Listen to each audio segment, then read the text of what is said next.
Good Monday morning and happy Memorial Day. I'm Savannah Sellers. Joe is away on assignment.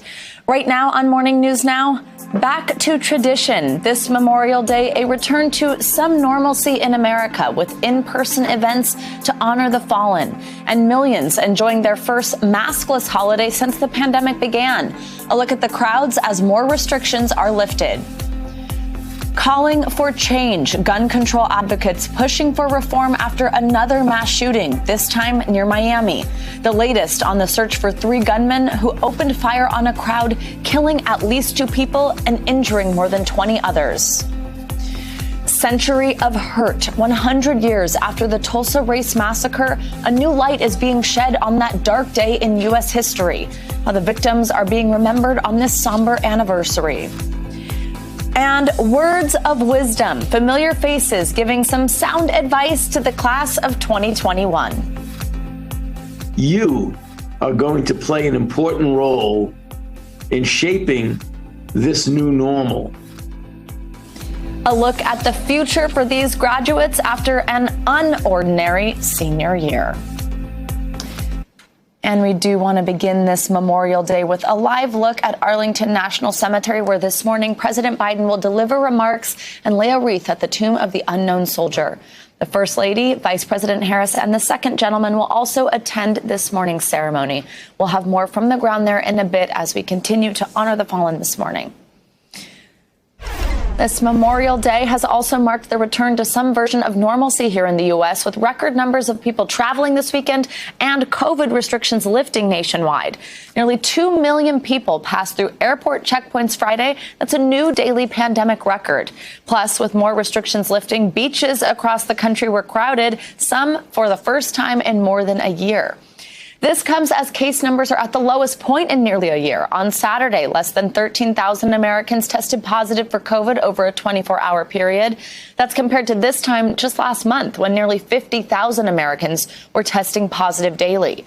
NBC News Now correspondent Maura Barrett joins us from Doylestown, Pennsylvania, a state lifting all of its capacity restrictions today. Maura, good morning. Happy Memorial Day. Let's first talk statewide. What are some of the changes people in Pennsylvania can expect today? Good morning, Savannah. And this Memorial Day marks, like you said, the lifting of all capacity restrictions. That means bars, restaurants, movie theaters, gyms, everything can operate at 100% capacity across the state, with the exception of Philadelphia. The city will be lifting its restrictions, later this week. But this is welcome news on this holiday, the unofficial start to summer, because here in Doylestown and towns like this across the state, it's very small business oriented. Everything along the main street here is independently owned, and they had to get creative to survive through the pandemic. I spent the weekend here talking with business owners about how it feels to be this close to the end of the pandemic. Really cool to see everybody kind of coming through on the other side, and not everybody made it, so it's important to recognize that as well. It was really challenging for a lot of people, and to be on the side of the people that made it is, I feel proud of that. We had 16 months behind us and all of our future in front of us, and we weren't going to let this pandemic stop us. So there's this overall feeling of just elation in the community members, business owners, as everything's getting back to normal now. As for the mask mandate across Pennsylvania, that's still in place for anybody that is unvaccinated, but only almost 70% of Pennsylvanians have at least gotten 1 dose of the vaccine as of last week. So that's welcome news. You heard from James there, the candy shop owner. He said he's just excited to see people's smiles again. Savannah. Oh, I bet. And it's exciting to see those small businesses getting people in there to get some business. Now, Maura, let's talk about where you are. Doylestown is actually home to the oldest Memorial Day parade in the country. Last year, like so much, it was canceled. How will the parade work this year now that rules are easing? What are we going to see? Well, Savannah, it was originally canceled for this year, too, because of those capacity restrictions. But then when they found out that they were going to be lifted, they put the parade back on. So traditions like this coming back, really setting the tone for normalcy for this summer. You can see behind me these preparations being made. People are already putting their chairs out along the streets because it's going to look just like past year's parades. No restrictions in place, no social distancing for those that are fully vaccinated. So it's going to look extremely normal. And I'm no Bill Cairns, but after a weekend of rain, it looks like the sun's coming out and we'll have a beautiful day for the parade. Yes, hopefully that is the case. It's been a rough weekend weather-wise. But Maura, thank you so much. Enjoy the parade. We have a member of our own team, John, here participating in his parade in his town as we honor our veterans. Maura, thank you so much. Things are looking up in one of the country's first epicenters of the virus, New York. Over the weekend, the state reported its lowest COVID positivity rate since the start of the pandemic, less than 1%. Nearly 46% of all New Yorkers are fully vaccinated, but state officials are concerned that number is slowing down. NBC News correspondent Ron Allen joins us now from the Rockaway Beach neighborhood in Queens, New York. Ron, good morning. I think hopefully we're going to see the best weather yet today there, so hopefully you'll get to enjoy some of that because we haven't really had beach weather here yet. This unofficial start to summer hasn't really felt so summery, but they're holding a pop-up vaccine site at the beach there. Tell us more about what's happening, why that neighborhood, what they're hoping for. Well, it's been a complete washout, yes, around New York, but that has not deterred public health officials who have been hitting a lot of the beaches around New York City, not just here in Rockaway, trying to reach people who are hesitant or hostile to the vaccine or for whatever reason haven't taken it as of yet.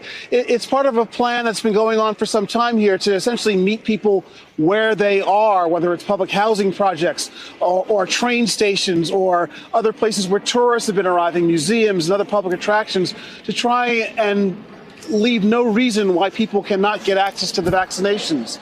Now the numbers are low in terms of COVID, but the numbers of people getting vaccinated have been disturbingly low. Public health officials would say they've just not picked up at the rate they would like them to.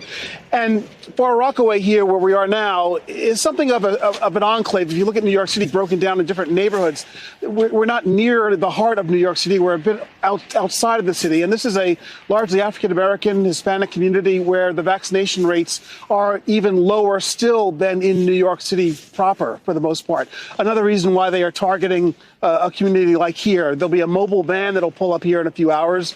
Hopefully some people will be going to the beach. There's a playground nearby where some families might be going. Of course, everyone from age 12 and up is eligible for the vaccination, the Pfizer vaccination for the younger people, of course, here in New York and other places.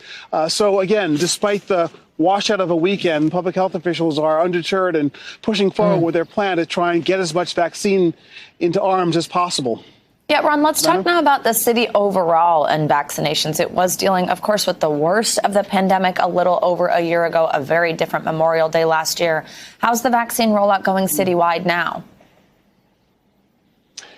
Well, overall, the numbers, and I think we have something to show you, there about half of the people who are eligible in the city have gotten at least one dose, and slightly less are fully vaccinated, which is not quite near the 70 or so % herd immunity that epidemiologists and others have talked about over the months.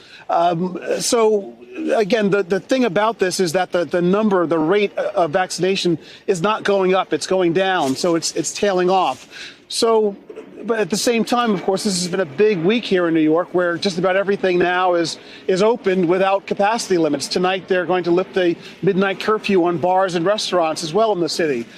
So around town, there's life. It's back in the city. You walk around town. You know, there are people out in the streets. There's some tourists out in the streets. Venues are open. It's a really good feeling. Restaurants are open.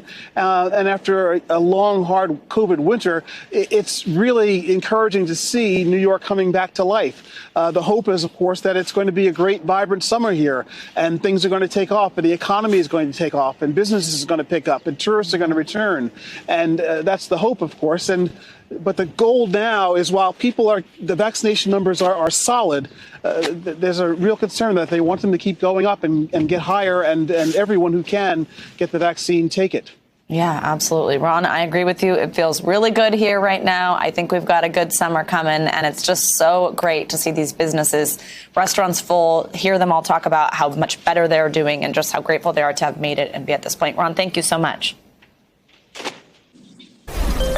For most of the United States, this Memorial Day weekend was a total washout with heavy rain and cold temperatures. But will people be able to salvage plans today and enjoy Memorial Day? Let's get a check on your Morning News Now weather to get that answer. And Michelle Grossman is with us today. Good morning, Michelle. Good morning, Savannah. So good to see you. I know. Fingers crossed for some people today. The Mid-Atlantic, we started out with 40s, just a miserable start to the Memorial Day weekend, but we are going to rebound today. New England going to stay cool. I know. But other parts, they're going to see some rain in southern and central plains. So the parade's being canceled there. Most likely also air travel, not great there. You can see the darker colors. That's your heavier rain. So Oklahoma City, down to Dallas, Waco, San Angelo, also San Antonio. We're looking for the potential of some flooding rains in some parts. That's why we have some flood alerts. And you see Oklahoma, also parts of Texas. Under those alerts, we could see 1 to 3 inches. Grounds are already so saturated. So any additional rains could cause some runoff. We're going to be watching that throughout the day.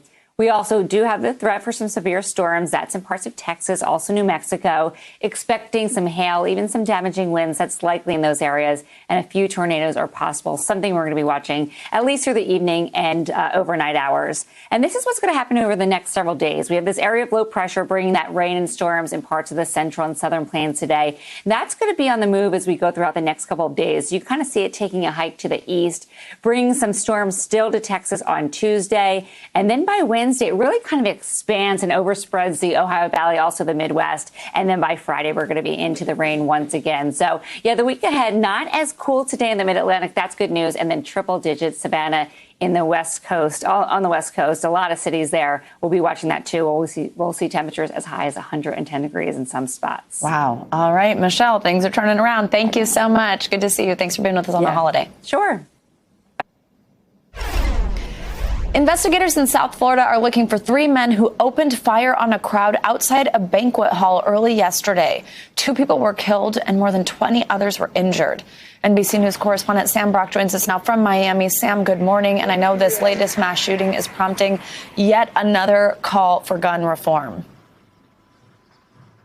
It's breaking people's hearts right now, Savannah, as we see this play out coast to coast. And in terms of what's happening with the investigation right now, police are talking to more than a dozen gunshot victims about what they saw and heard. This is the 3 men who perpetrated one of the worst shootings we've seen here in recent memory remain at large this morning.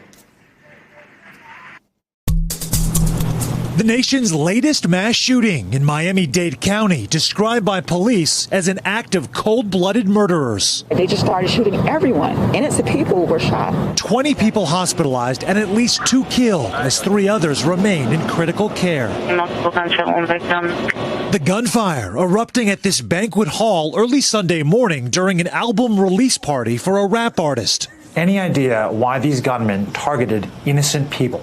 I think that it was probably targeted on a specific person at that event, and they really didn't care about who was standing around. Police say the gunman waited for at least half an hour in the parking lot before jumping out of an SUV and unloading dozens of rounds with assault weapons, piercing parents' sense of safety.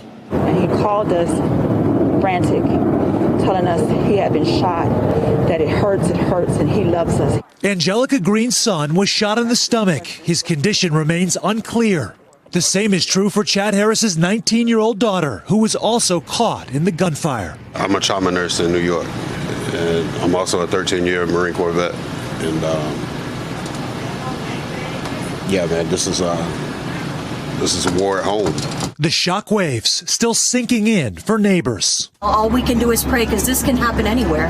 It's not the neighborhood, it's how the way we live. You know, it's society. A society stricken by gun violence. This marks the second mass shooting in South Florida this Memorial Day weekend.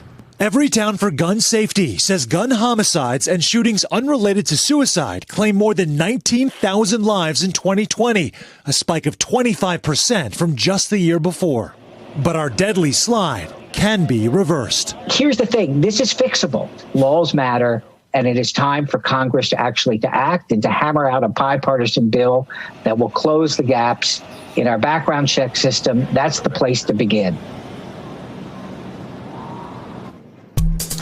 And as for the investigation here, we are expecting, Savannah, an update in just a matter of hours. The ATF in Miami is offering $30,000 reward for information. CNBC's Marcus Lemonis offering $100,000 here in his hometown of Miami for any information that leads to the arrest of these suspects. Savannah?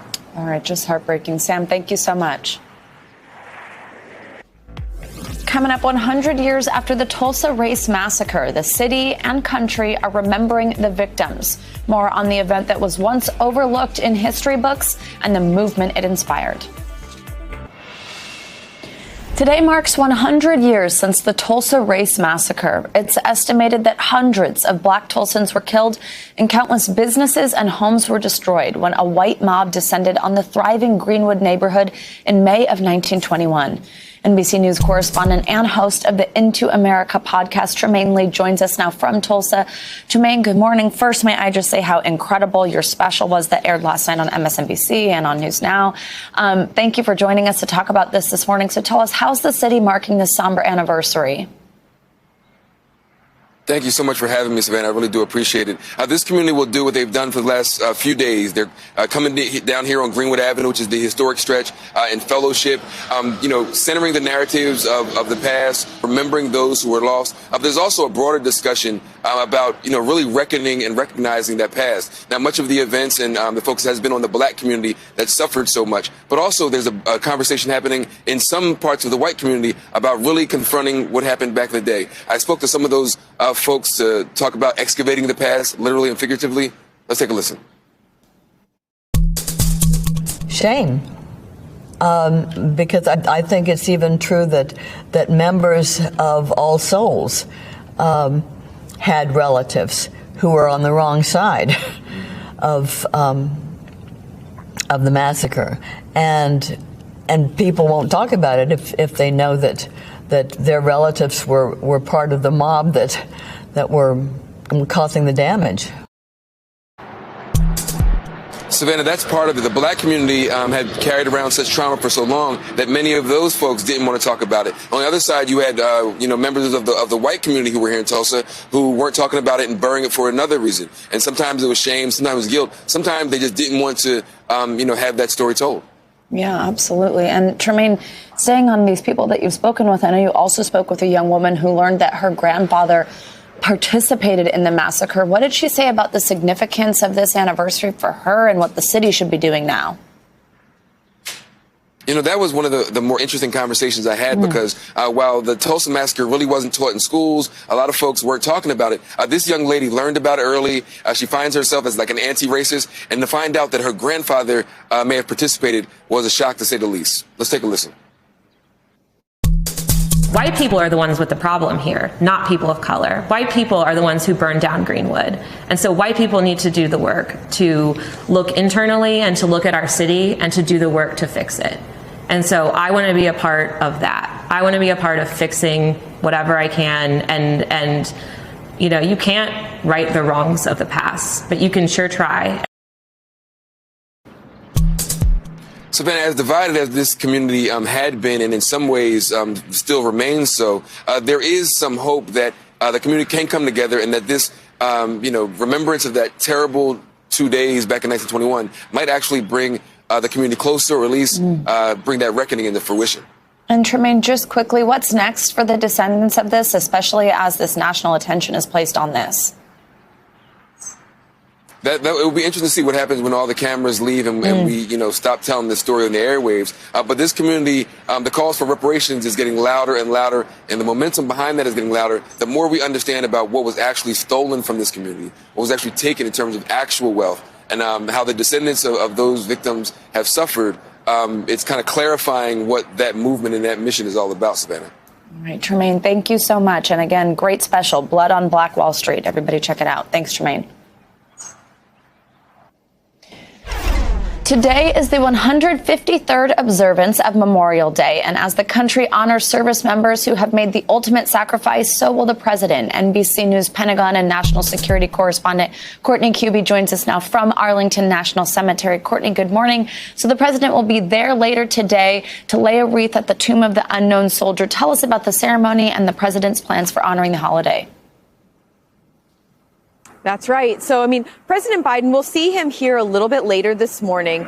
In addition to seeing him lay the wreath at the Tomb of the Unknown, we'll also hear brief remarks from him and from the Chairman of the Joint Chiefs, General Mark Milley, and Secretary of Defense Lloyd Austin. They'll both make some very brief remarks.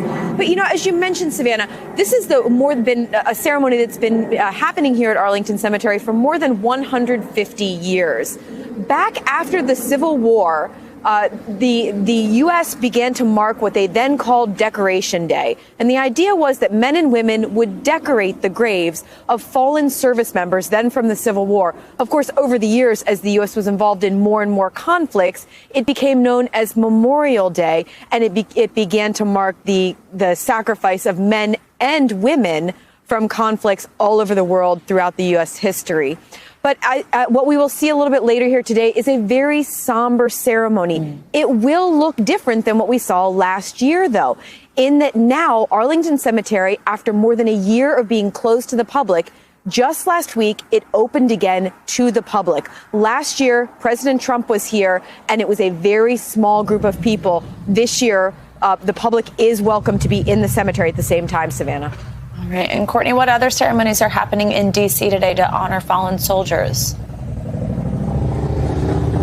Well, this is the big one. You hear some motorcycles riding behind me now. That actually is one of the other annual traditions here in D.C. It's been known as Rolling Thunder. This year, it's actually called Rolling to Remember. It occurred yesterday here in D.C., where hundreds, if not more, motorcycles will ride through the streets of D.C., honoring the fallen on Memorial Day.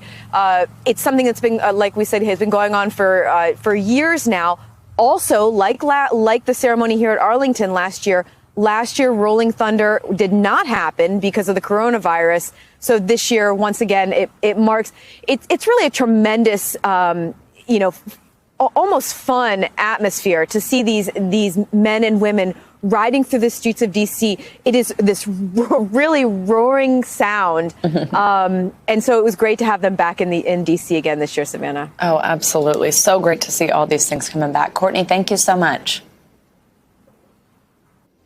Let's now take a look at what's making news around the world this morning. NBC News correspondent Raf Sanchez is here. Good morning, Raf. Savannah, good morning. In Canada, the bodies of more than 200 children have been found at the site of a school for Indigenous people. Until the 1970s, Indigenous children were forced into Christian schools as part of an assimilation program. Canada's government has apologized for what it says was rampant abuse in those schools. In Israel, Prime Minister Benjamin Netanyahu looks on the verge of losing power after 15 total years in office. A coalition of opposition parties from the left, from the right, and the center say they're working together to form a unity government that would replace Netanyahu. In a major policy shift, China says it will now allow couples to have up to 3 children, up from just 1 child a few years ago. It's an effort to combat a shrinking population, which analysts say poses a major demographic challenge to the rising superpower. And finally, British Prime Minister Boris Johnson married his fiancée, Carrie Symonds, in secret over the weekend. Johnson has been divorced twice already. And Savannah, he is the first British Prime Minister to get married in office since Lord Liverpool in 1822. Wow. So some British marriage facts. Look at that. Love it. All right, Rap. Thank you so much. Coming up, dramatic new developments in the fight over voter rights in Texas, the 11th hour walkout that blocked a controversial bill, and how the governor is responding up next.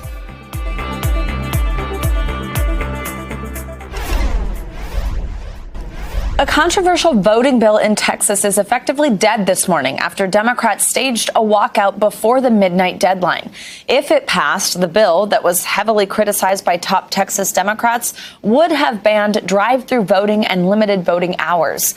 NBC News political correspondent Ali Vitale joins us now. Ali, good morning. So walk us through this late night drama. How did Texas Democrats stop this vote? They walked out. Now, this is not something that stops it completely, but it certainly was an effective stalling tactic because this bill was on the clock. It had to be passed in the House by midnight last night. House Democrats there, seeing that they didn't have a chance by going through points of order and other turns of phrase and regulations that they can use the rules to their advantage in the chamber. Instead, they walked out of the chamber and effectively made it so that no votes could be done because they didn't have a quorum of lawmakers physically in the room. Those Democratic lawmakers that left, according to the Texas Tribune, went to a nearby church meant to highlight one of the things in this bill that Democrats fought so hard against, which is voting regulations that if this bill were passed, early voting on Sunday couldn't start until 1 p.m. That would disrupt the long-held tradition of souls to the polls, folks who go predominantly black and brown, who go after church to vote, sometimes in large groups. This is something that I have covered continuously on the campaign trail and something that Democrats vociferously talked against during debate against this bill. But there's also one other thing in here that Democrats railed against during the debate period last night, and that's new language that could make it easier to overturn election results in Texas.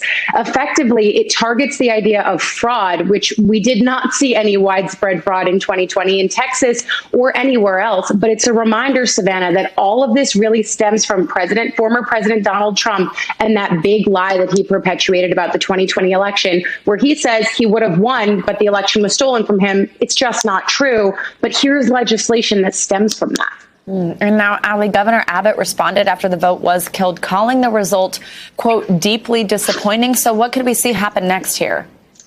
Yeah, again, this is a momentary pause. It is not the end of this push from Republicans to further restrict voting access in the state of Texas. It's a reminder, too, that as we saw across the map, counties throughout Texas, think specifically of that county around Houston, there were bigger numbers of people who were able to participate in voting in 2020 because they could do things like drive-through voting, 24-hour early voting. All of those things are now in the crosshairs here as Republicans say that they want to shore up election security. Again, the thing is, in 2020, the election was secure. And so for Governor Abbott, he's the only one who has the power here. He's going to call a special session back. The legislative session in Texas technically ends today. He's going to call a legislative session back for June. And he implored lawmakers in this statement that he put out after this bill did not pass last night, saying this is a priority for him. He wants lawmakers to effectively have their ducks in a row here, have all of this hammered out so that they can push it through during this special legislative session. So it's stalled for now, but keep your eyes out for this again in June. All right, we will. Ali Vitale up late watching this for us and here with us on a holiday morning. Thank you. Good to see you. You got it, girl.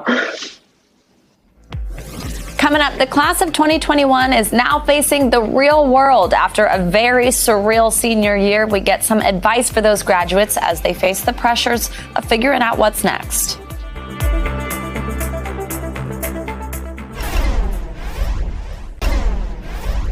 After the challenges of learning during a pandemic, it's finally graduation season for the class of 2021.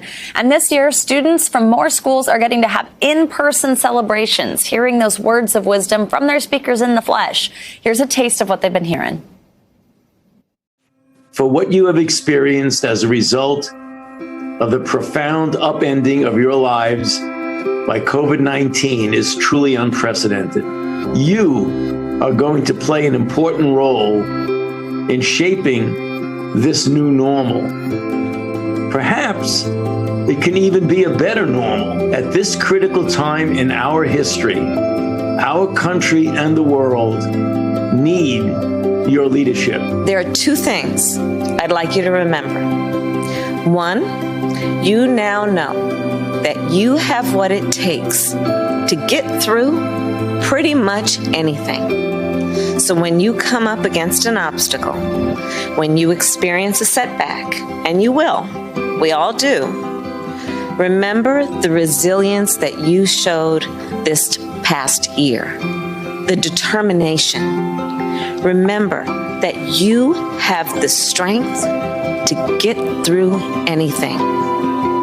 Two, you do not have to get through anything alone. I'm here to tell you your imaginations are plenty big enough for anything you can imagine, anything you can dream, anything you can desire. You are not guaranteed victory, but you are guaranteed failure if you don't try. Fear isn't about stopping. Fear is about understanding. You You see, when I ran for governor, I was afraid of losing. But fear isn't a reason not to try. Fear is a reason to try harder. Steve used to say, your work is going to fill a large part of your life. And the only way to be truly satisfied is to do what you believe is great work. And the only way to do great work is to love what you do. If you haven't found it yet, keep looking.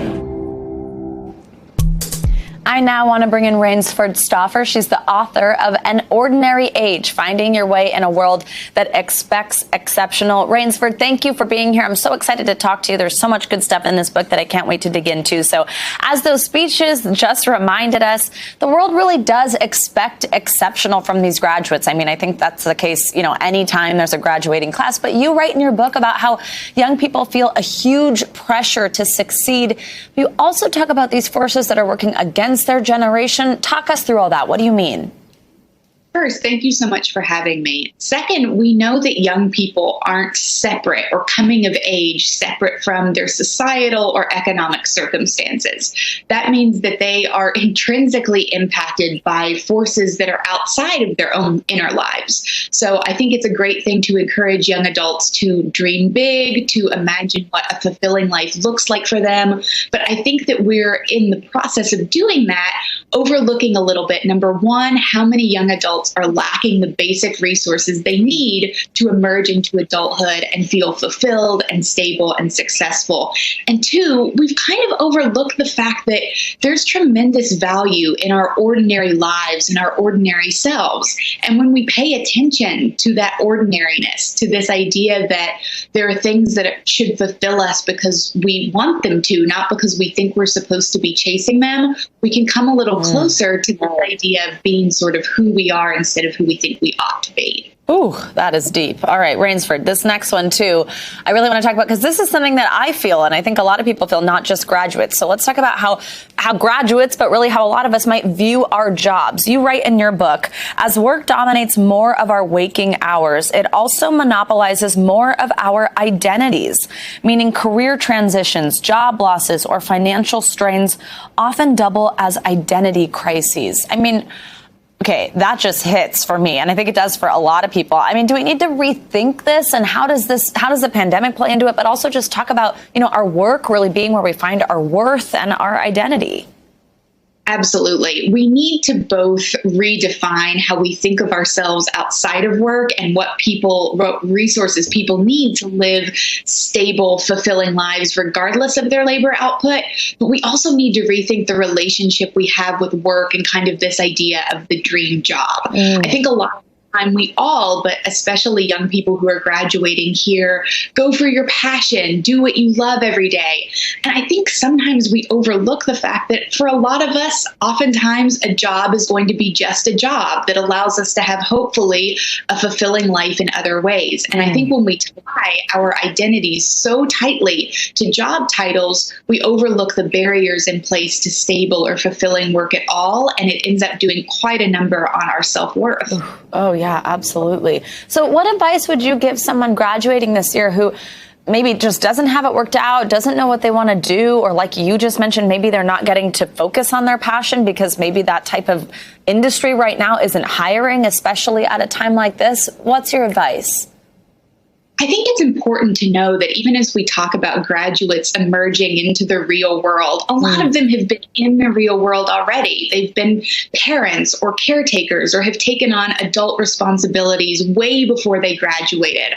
A lot of them have worked while they were in school, and even more will graduate and wonder what on earth is supposed to come next. So I think two pieces of advice. The first being, your worth is not in the work you do. It is okay for your job to be just a job.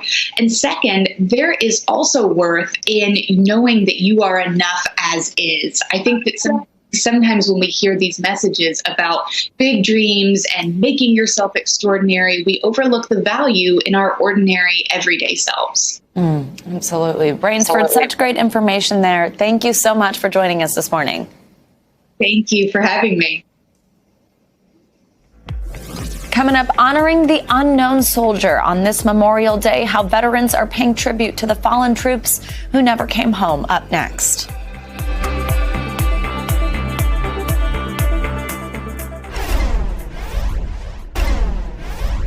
The Tomb of the Unknown Soldier stands to honor all those who made the ultimate sacrifice.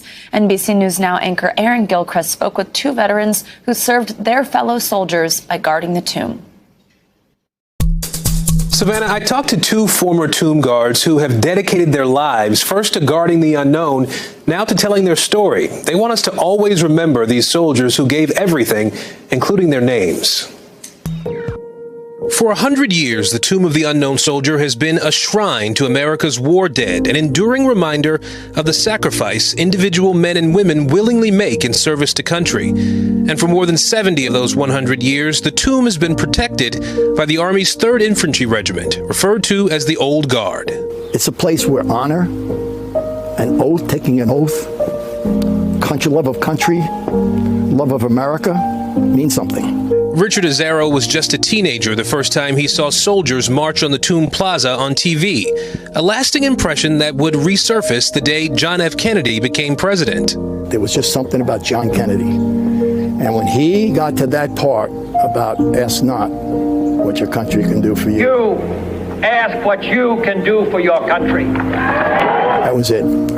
All the confusion, any confusion I had was over. I knew that was it. At 17, Richard enlisted in the Army, on track to serve in the Special Forces.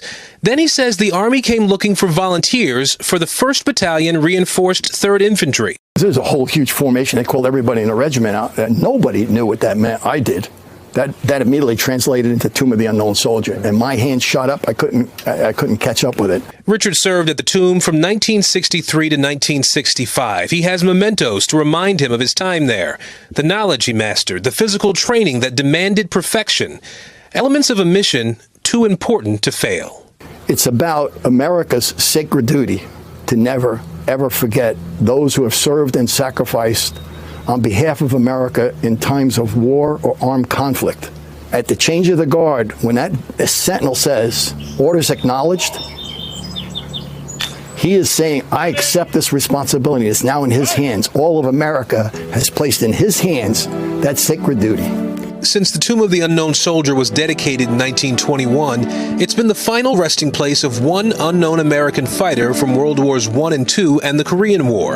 A Vietnam vet was identified and moved in the late 90s. Over the years, 688 soldiers have stood watch 24/7 and earned the Tomb Guard Identification Badge. 5 of them are women, including Army Reserve Lieutenant Ruth Robinson. To me, there was no higher honor that I could do in my military career than to guard the unknowns and then to later on share their story.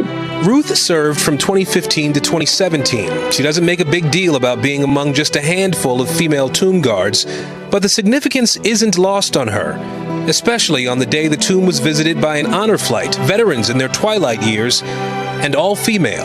They paved the way for me to be able to do that. So for them to see that later in life, that yes, they made a difference, is a feeling that I don't know how to quantify other than just it's a really great feeling. Richard's tour was at a time when visitors could get close enough to speak to a tomb guard. One mother spoke of her soldier's son, defining Richard's mission for the rest of his life. She told me how grateful she was for what I was doing, taking care of her son. And I heard different stories, but that underlying the way a mother thanks you for taking care of her baby. It's it was the way she expressed her gratitude to me, and I said, I'll never fail you. For both Richard and Ruth, that means continuing the mission long after their tours of duty were over. They're members of the Society of the Honor Guard, charged with preserving and sharing the story of the tomb and the unknowns. Ruth spearheads a scholarship program and coordinates education efforts. With the centennial coming up this year for the World War I unknown, it's been a huge push to get the story out there. Richard has devoted the last year to placing Never Forget gardens around the country. Gardens like the one springing up in his own backyard. People use flowers to say things for them. They speak for them in a way that they can't otherwise do. His own garden is already blossoming and will soon feature more roses and other flowers. But this marker is the gateway. It features the same carving on the sarcophagus at Arlington Cemetery. Hundreds of these already adorn private flowering sanctuaries across the nation, living tributes to our military dead, both unknown and known. Mothers and wives can go sit in their garden, however big or small, and be with their loved one. And it gives them that comfort and that companionship that nothing else can do for them, but flowers can. Now, the Society of the Honor Guard is working with Arlington Cemetery to educate people about the tomb and the unknowns all year long, leading up to the major commemoration event on November 11th, Veterans Day. Savannah, back to you. Thank you to our veterans like our own here, John Sullivan. Thank you to those who have made the ultimate sacrifice. Thank you to the families of our heroes for your sacrifice. That does it for this hour of Morning News Now, but the news continues right now.